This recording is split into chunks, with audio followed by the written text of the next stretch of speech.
your constituency? Would you like to hear about my dad? That's why I hesitated. All right, 6 o'clock, you're good to go. Good evening. Today is Tuesday, May 31st, 2022. We'll call the Common Council Finance and Human Resource Committee to order. Common Council Member Katie Lafarge-Shu. Present.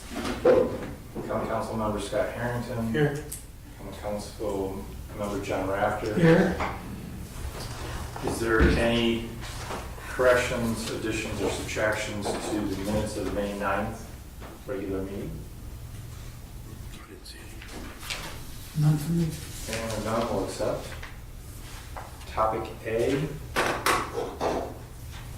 So we have 15 drivers ready to go. We wish we had 15 drivers, but we do have one, which in this market is about as, unheard of, is 15. So we're very happy. It's a part-time driver who's agreed to go full-time, effective in June. I think we will have a date for the agenda. We have not determined it yet. I think it'll be the Monday after the council. Okay. So it's a full-time budgeted position. It is a CSEA grade 4. The other thing we're asking for in this is the assignment of a 19A stipend. Dave can explain a little bit more, but that we have testing and training requirements that are needed for bus drivers. It's safety and other types of things.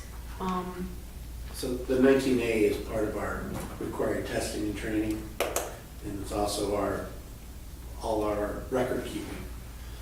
Right now we have, there's 3 of us that are 19A certified. Jim is retiring, so we're going to be losing Jim.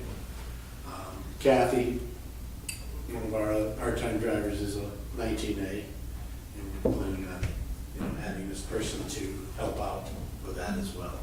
So I should add that this stipend is also fully budgeted. It was Yes. previously awarded to a different employee who resigned earlier in the year, so there's money available in the budget for the stipend and the base salary. Cool. So, and it's outside of bus driver duties. It's accepted. It's something that's recognized by the CSEA. So it's really essential to kind of what OPT needs to keep the drivers running and safe. And like I said, budgeted. We have to do mandatory behind the wheel training with each driver each year, and then we have to do biannual testing. We have to do, there's a lot to it. A lot to it. David, can I just add one thing? Sure. It also is required for a STOA Yes, it is. To have how many? to have the certifications done. Number, no. but- No number. It's just we try to spread the work out. I think technically we need to just have one in-house or provided through a contract, right? But We the way have that to it- technically you have to have one. Right. But again, with the way it works with you as the director, it's not necessarily practical for you to be the only person having those responsibilities. And with Jim retiring at the end of the year, we're very glad we were able to recruit this person to full-time service because it checks the driver box and then also this regulatory box that's important to OPT. Okay. You have a question? I do, but it's more of like a process question. In previous conversations with Greg, and I kind of wish he was here, but I'm glad that you were here because you can probably tell us a little bit more about it. We were sort of talking about ways to streamline the process of things, and fully budgeted positions coming to committee and then to council was identified as something that sort of slows down the wheels a little bit. Do you know like what if anything can be done to streamline that process? I mean, are we, and I'm curious, you might know this too, like do we have the authority to say if a position is budgeted and accounted for and in all check-boxable ways typical, that you and Greg are authorized to fill that position without us approving a specific name? So I think it really would be a conversation to have with Greg and David Merzing, because I think it comes down to what the interpretation of the language in the charter is, which says that the Common Council has to approve all hires. Now, I know with George, the prior city manager, he was very much of the philosophical approach that council approves, approves the hiring of positions by adopting a budget and allocating funding. I don't know if that's necessarily a philosophy that the present council would embrace. So I'm somewhat reluctant to, say anything more than I think it just comes down to how you interpret the charter, but. That was really helpful. Yeah, thank you. I will say though, to your point, yes, it's a huge delay in hiring because oftentimes, recognizing I issue everyone who gets a job a conditional offer letter and I spell out that, formal approval by the common council is a requirement.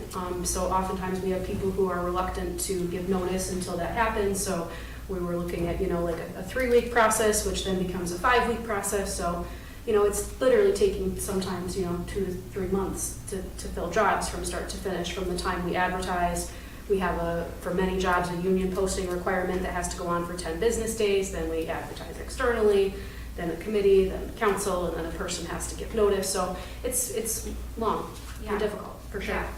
I mean, for me, I think most of the time our questions are, is this position budgeted? So, if there were some policy in place where if the position was, like I said, budgeted and for all intents and purposes straightforward, and things that were not, so for example, the stipend would be something that would be sort of above and beyond that.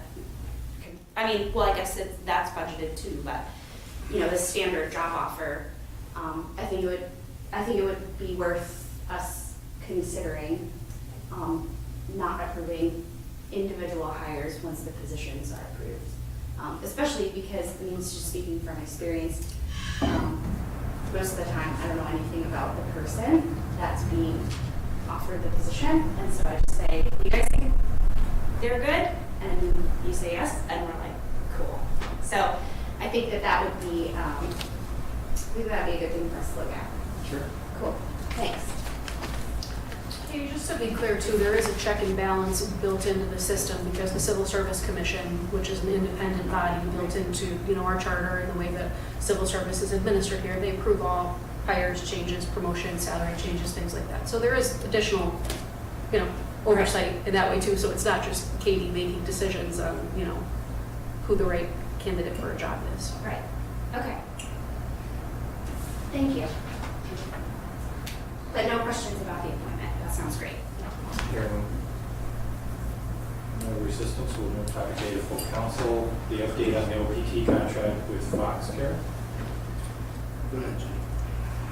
We had taken a motion to council which was approved for a contract between OPT Transit and Foxcare. And we did that based on a verbal agreement that we had. However, some changes have happened and we need to bring it back to council. Bassett and Fox are not able to honor the amount that we originally had agreed upon. So we're going to be bringing a 2-year contract at the same price as it was for 2021, which we would like for council approval. Right now, from what we have been told, they just financially cannot absorb any other increase. So David, what cost am I going to ask you about? What's fuel? Correct. Fuel cost. So if I we're don't going back know. to 21 prices, how are we going to absorb the price? We have the CARES funding. I'm sorry? We have the CARES funding. We still have not drawn any of the CARES funding yet for OPT. So we're going to use our CARES funding to For absorb the operation. cost for a client who can't absorb, recognizing the increase in fuel costs. The problem here is that, as it was pointed out to us, this is a public transit system. However, once we go onto private property, that no longer is a public space. So we have to have a contract with whoever we're doing what we call contract stops with. And we could cancel the contract, because that was the other option, except David is strongly against dropping patients off at the top of the hill that enters Foxcare. It would be incredibly dangerous. So we thought it was the best choice to renew the contract for 2 years, see where they are financially again in 2 years. And we do have the CARES funding that will be able to cover the increased fuel costs. Could we increase just the fare for them, so that the individual that actually does it? No. No, we can't do that. That would have to be approved by New York State DOT. That would have to be approved by DOT. And I've never seen it that's been successful. I think that would be, it should be too hard to administer. It would be difficult, but it could be done. The way our jet fare is set up, you know, a person gets on and they pay a fare, and they get off wherever. So you would have a very difficult time charging somebody one rate to go to Price Chopper, and another rate. They'll tell you they go on a Price Chopper and they're going to get off at, you know what I mean? You're going to get off at Fox. How are you going to enforce that? It would be very difficult. It would be difficult, and I don't think it would be, I'm not saying it's not possible, it's just it would be very difficult. And so, are you able to tell us, since we don't have that in front of us here, what the difference in price is between the 2022 and 2023? right now, it's $1,500 for an annual agreement with them. Okay. And we were asking to increase it to $6,500 based on the count of how many times they stop there per day. And then, so even at the $6,500, it was like about 86 cents per stop, which we thought was very reasonable. But as of right now, they are, from what the feedback that we got from them, is that they are in such financial strains right now that they just could not absorb it. They said either cancel it or keep it at the same amount. And we decided that we did not want to cancel it. It is a very good service to the people. A lot of people use it, and the people that use it really cannot make that trip down that hill if we were to let them off in the street. It's just not feasible, and it's not safe. Yeah. There's no pedestrian walkway. No, there's Yeah. nothing. I can just instantly think of the wintertime, people I was sliding yeah. sliding down, just Yeah. looking at falling. It's not an option. I just don't think that's an option. Yeah. You're saying your new math for the contract was gonna be 6,500 divided by 80 cents. So that's how many people ride? No, No, that's not. we're going to buy the stop. We were going to buy We stops. go in there, Stop there? I don't know, there's like 7,000 4 times a year or something like that. That's Wow. 6,500 divided by 80 cents. Yeah. Okay. We're in there twice an hour, 12 hours a day, basically. And so, anything in between is off the table? Because that is quite a jump, right? I was expecting. I made several visits, and yes, it's off the table. Ugh. They brought me to a meeting to cancel it, and I said, wait, That's don't, wild. can we at least have what we got before? And they didn't even want to do that. They had to make several calls, and they finally agreed to it. So they don't see the value. They see the value, but they can't fund it. Well, And this is one of the things that the CARES Act money was designed to do. That's right. It's This is what it's designed. supposed to be used for. But, it's for people, for organizations or people struggling, we're supposed to use it to give back. yeah. But that's your call. So what's the plan in 2 years if they come back and say, oh, we still can't afford it? I don't know. We'll have to see what the situation I'll is see what the then. situation is at that time. So I guess that's my question, is why can't you set yourself up to take them? If the demand is that much, why are you not setting yourself up to cover that cost? If you're doing 2 trips a day, 12 hours, or what did you just say, 2 an hour, 12 times a day? Yeah. Why are you not just coming up, if you're going to Foxcare, why are you not just charging that and being done with it? Charging who? Whoever gets on to go there.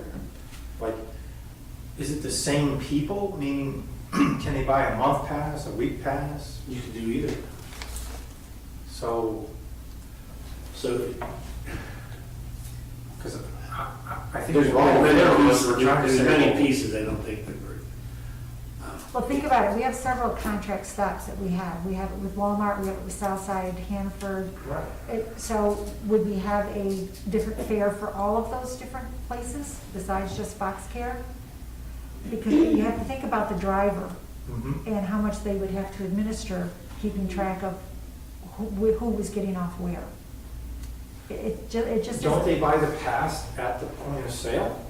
You can buy it on the bus. Okay. Walk on the bus and you buy the pass. Or you just, you're not buying a pass, you're putting money into the machine. It just sounds like we're kicking the can. Excuse me? It just sounds like we're kicking the can. We have a long-term plan, and we raised the rates for OPT this year. We plan on raising the rates again next year. So it will be a gradual rate increase. We raised it a quarter.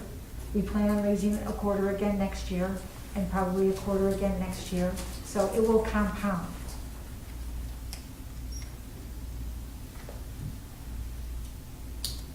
So if I go over there and I want to go to Foxcare, how much is it going to cost me? $1.50. Is that anywhere within the city, $1.50, or within the bus trip? Yes. Going to Cooperstown is a different story. I'll be honest, it's been a while since I've been on OPT, so. So, okay. I just, you said that there's some difficulty to tell the ridership. So I'm assuming somebody gets on somewhere's here, they want to get to Foxcare, and you tell me you don't know the difference between them and somebody that wants to ride all the way to Cooperstown, or is that a separate bus? It's a separate fee. It's the same bus, but it's a separate fee. Right. So when the Gen Fare unit knows to count those people to the Cooperstown run, it's on a different fare set. So it will, it's kind of hard to explain. So it counts that person as Cooperstown run. And if somebody was to put $1.50 in, it knows to count that in a different fare set as the East End run. So that's how it differentiates between the runs. And that's how we get our STOA. A lot of this is, each one of those rides, we're also getting $1.50. We're getting 68 cents 68, is it 68? and $1.15. Yeah. So 68 and $1.15 from Well, we get, Stowe.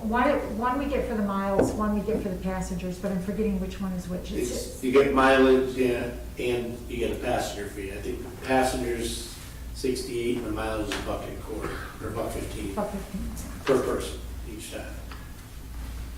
So you're getting $2.18 plus the $1.50 from the individual. Right.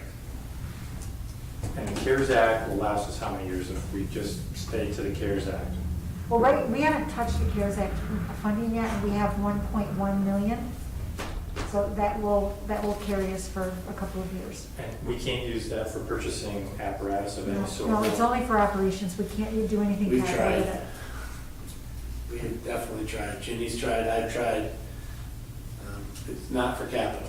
It's for operational only. And we did confirm last week that there is no expiration date on it. Yes. Because originally, we were told it expired at the end of 2022, Mhm. but DOT confirmed with us last week that there's no expiration on it. So we'll be able to use those funds as long as OPT needs them. And you have how much left in the CARES Act? It's a It's little over 1.125. Yeah.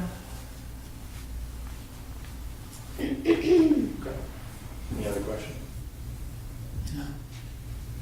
I mean, I think, it's a shame, I guess that's what we're here for, right, is to provide the public service, but it is a shame that, it's sort of their location, and it's a huge benefit for their clients, and that they may not have the money, but they also, have a CEO and, spend millions of dollars on things, and so $6,500 for something that would really benefit, it sounds like a lot of people.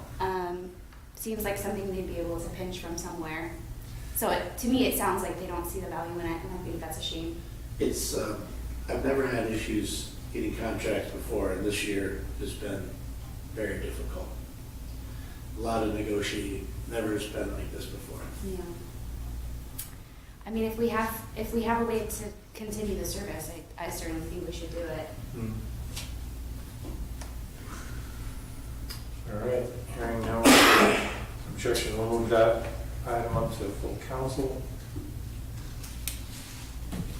We're on to topic C, the excavator mulching head. Chris, were you, Again, you want to somebody? This has already been brought to the committee, and if you remember, Greg told you that we were working out some details as far as who was going to get the bid. The staff has decided, and we just wanted to tell you that we will be bringing a motion to council next time. Okay, cool. And it was just, we just wanted to remind you that we had brought it to you before, but we didn't present the motion to council because the staff wasn't completed in their analysis. We just didn't want you to be surprised when you saw the motion. So the amount is basically the same. yes.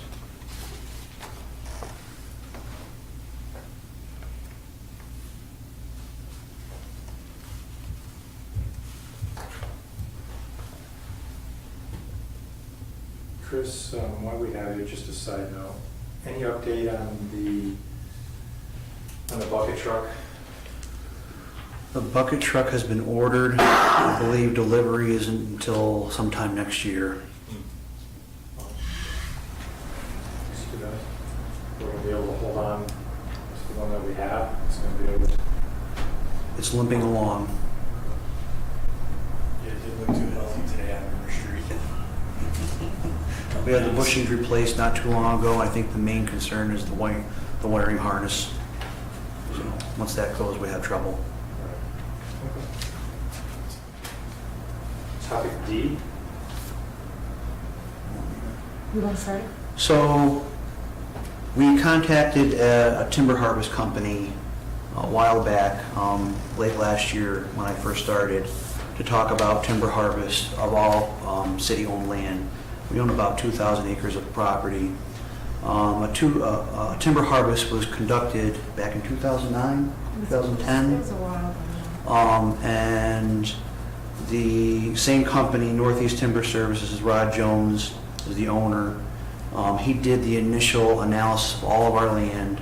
He has all the data, and the money was used from the Timber Harvest Board. Yeah, we put it into a reserve for our community landscaping, and that took care of really all of our tree and landscaping services for quite a few years. That fund now is depleted.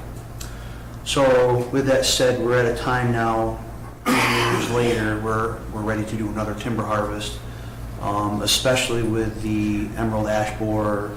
He explained that, he did a quick evaluation of our forest again and determined that we should harvest definitely the ashes, especially considering this insect that's killing all the ashes before they are decimated. So it's responsible timber harvesting. It's not just the ashes, but it's all the other trees in the forest that are mature and are ready for harvest. If we don't harvest them, they'll just die, fall down, and we wouldn't reap any benefit from them. So it's time to harvest them, and he has all the data, he has all the history. He does this on a regular basis for other municipalities, other property owners, and it's a specialized service. And what we're asking to do is to forego our normal procurement policy and hire this timber harvester directly. Now, he's not the person that's going to harvest the timber. He's the person that would, they would market the forest products that will be sold. They would go out and they would measure and calculate the volumes of timber that we have. They would they would mark the sale boundaries for the potential bidders. They would do all the DEC coordination. They would handle the bidding. So they would advertise the bid, they would manage the bid, and they would hold a tour with interested parties.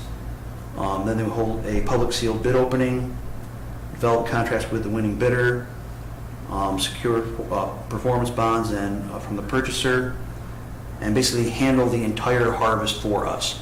We wouldn't have to be managing the logger, they would be managing them. And the way they handle it is they get a percentage of the harvest, the value of the harvest. And they're asking for 15%, which is similar to what they received last time. Last time it was 12. 12%. So we're asking to proceed with this contract that they proposed.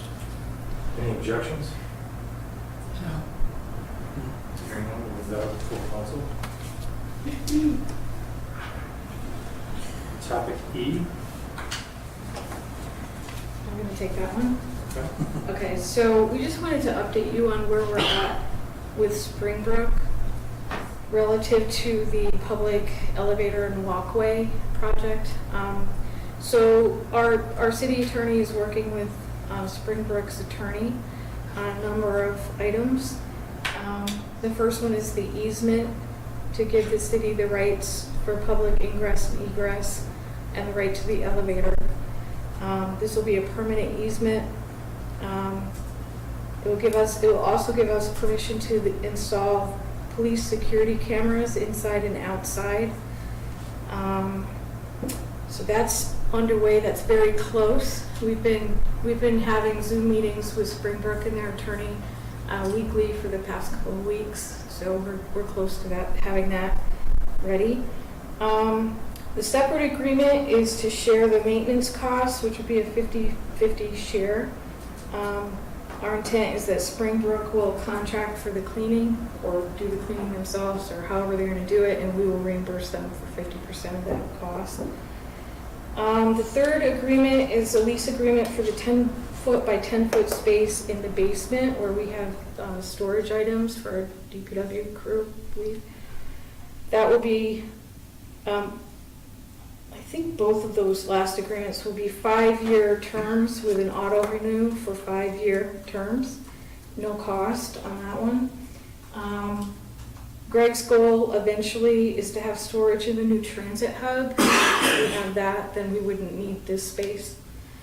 The fourth one, I think we have it ready. I drafted it and David has reviewed it. So this is a grant agreement that the city will have with Springbrook for the DOS, the DRI, Department of State funding for the walkway, which is $411,000. And then the fifth item is we'll have a contractor agreement between their contractor, Springbrook, and the city. Both of those agreements are very similar to, well, the last agreement is very similar to what we've used on the DRI project for the construction of those projects on the Downtown Improvement Fund project. And then the fourth one I mentioned, the DOS grant agreement, that's similar to the development agreements that we've done with other projects, like the project that we had with Chip Klugo for the Stevens building. So these are not new, they're just shifted over to make sure that they apply to that funding source. So we'd like to, as they get completed, we'd like to bring them to council when they're ready. And we could get you guys final drafts as they get, as the easements and the lease agreement and the maintenance agreements get done. So that's what we'd like to do. And hopefully that will be before the next council meeting. But if not, then it would be after that. Any questions? I only have one question, sorry. Oh, well. So the elevator costs and the suggestion of going, I think when we did the tour that day, right, Katie, we saw that there was some old HVAC system up on the roof. We were going to go and look at least air source, right? So greener, more energy efficient systems. So are we participating? I mean, when I say we, I mean the city staff participating in any of those conversations? No, not that I know of. No, I have not been. We've just been on the DRI Downtown Improvement Fund. We had agreements in place for the upper floor housing only. Mm-hmm. And then on this funding for the 411,000, it's just for the 2 floors of the walkway and the the 2 floors of the elevator that will be public. I haven't heard anything more about anything else. Because I think when Springbrook came to us, the elevator cost was something like $330,000. That's the number that's just for the elevator, which I know they're very expensive. I don't know if you shop around on something like that. I'm sure you can, but for me, it was just about being energy efficient, and I want to make sure that we use the least air source for that space. I don't know. I mean, if you look at that HVAC system that's there, it was up on the roof and they had a steel pipe that went down through the floors to get it to our space. So about as energy efficient, archaic as you probably could get. So, just, sorry.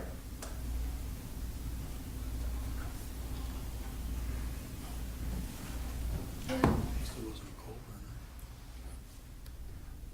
True. I just, the greener the better.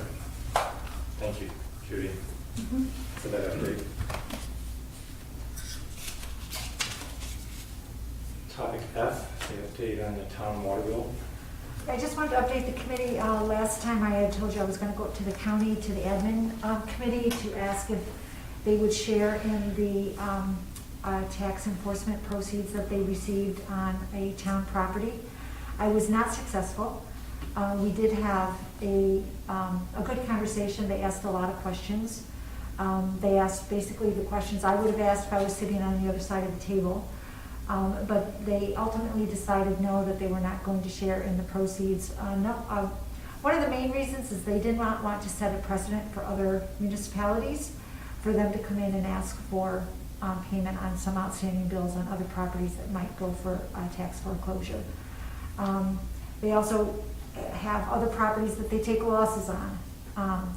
They did ask why I wasn't going to the town to see why the town wouldn't pay for it, and I told them that there was no revenue source at the town, that the only revenue source that existed right now was the tax sale. So they asked a lot of good questions, and they thanked me. We had a very, I think, resourceful conversation. But unfortunately, I was not successful, so I just wanted to update you on that. So I checked with the city attorney to find out what our options are at this point.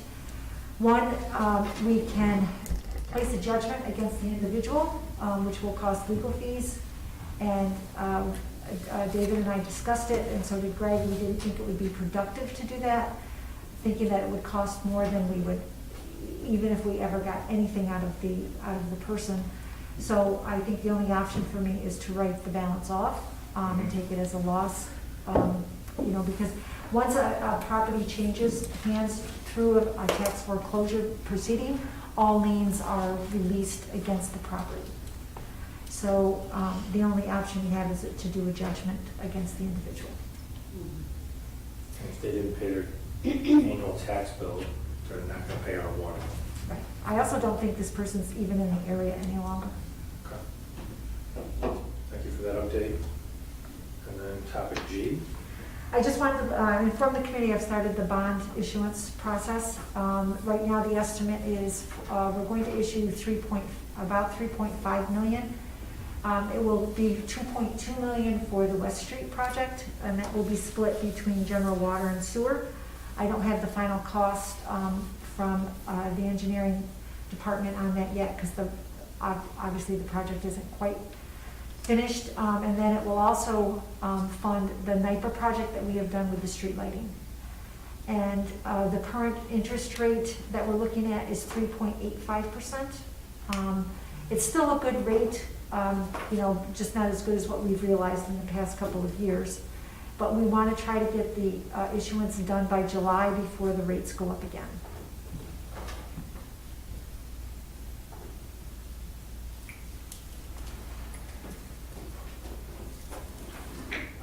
How did we finance the streetlights and the Streetlights, we have an agreement with NYPA, the New York. So they've been holding it out? Yeah, they have been putting the cash forward for the project, and they gave us financing options to go through them, but the interest rates are too high.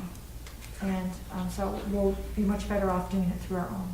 So 3.85 for 20 years? 20 years, yeah.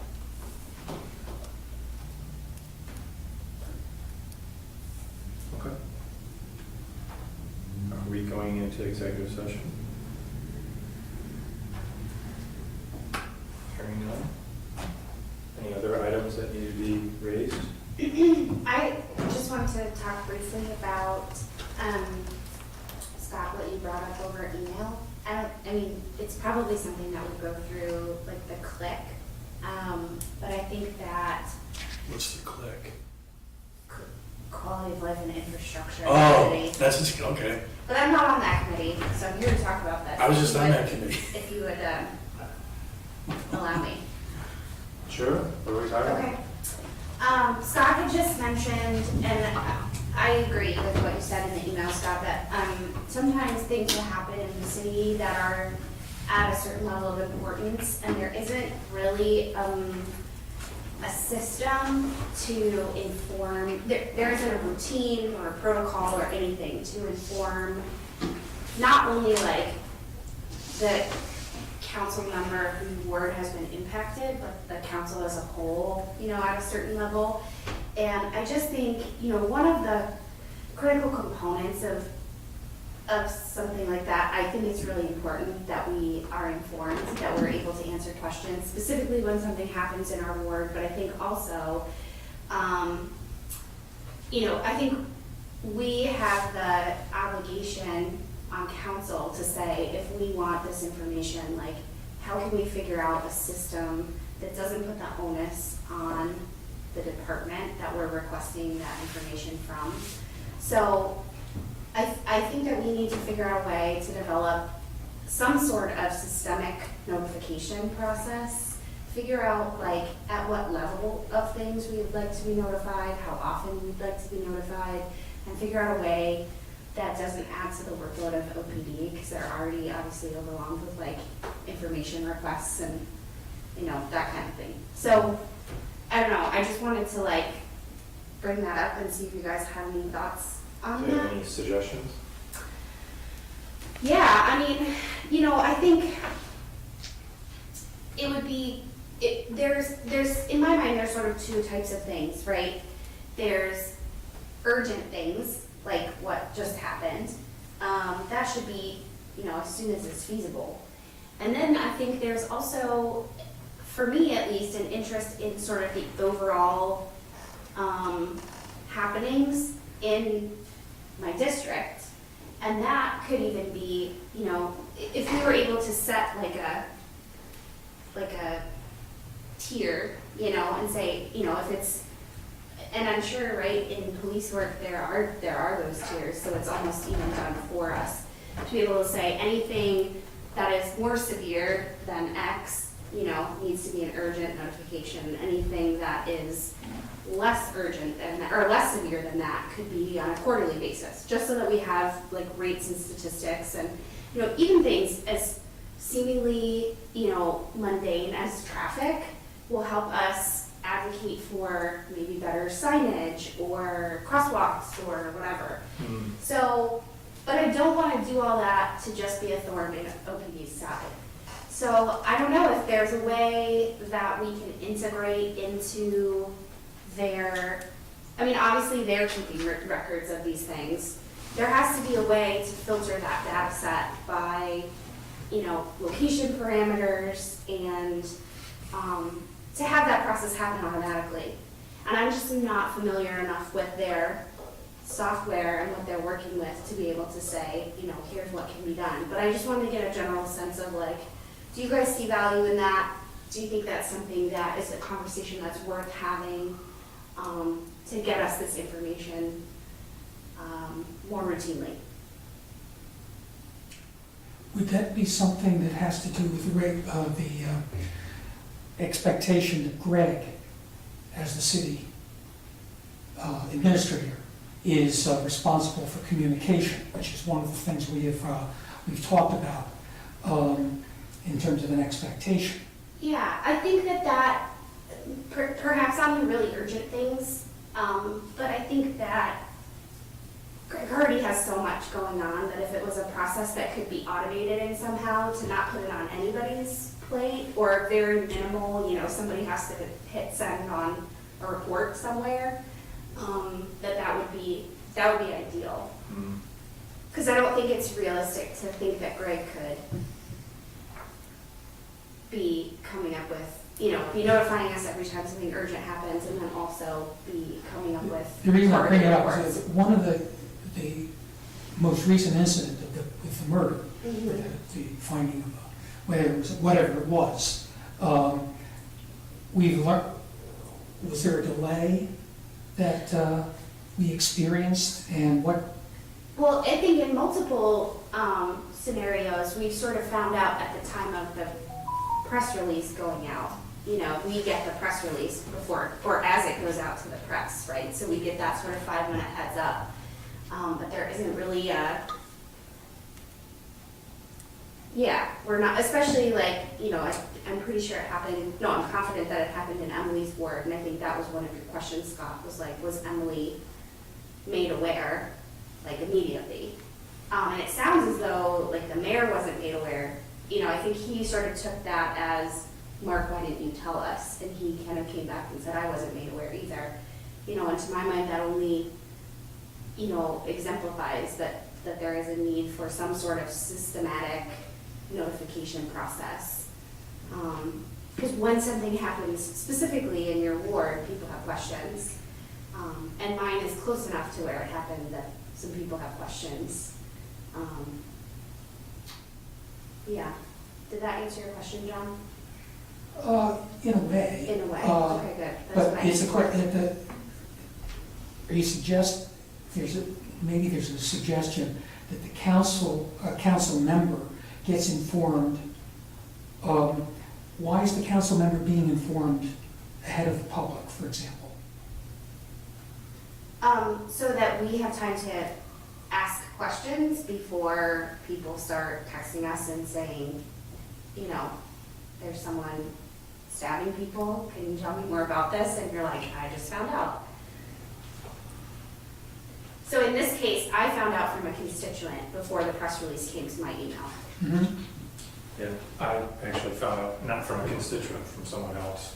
And they told me about it before I got an email, so. I found out from all that Seagull. Yeah.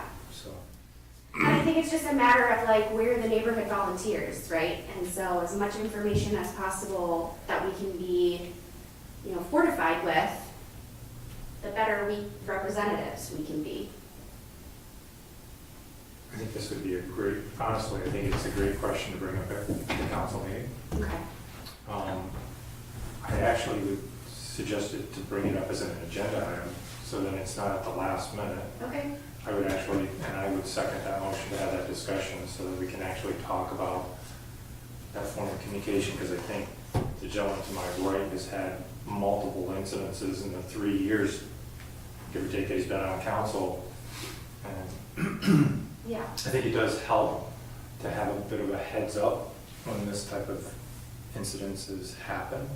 I mean, I can only correlate or pass on to you guys what we used to do at the fire department. Our dispatcher would call the mayor, and I don't think we ever did, maybe we did alderman way back then, when there was alderman. We might have done alderman and the mayor when there was a structure fire. So to your, Yeah. what level? Mhm. We didn't notify elected official until there was a structure fire. Mhm. Yeah. So, Thank you for sharing that.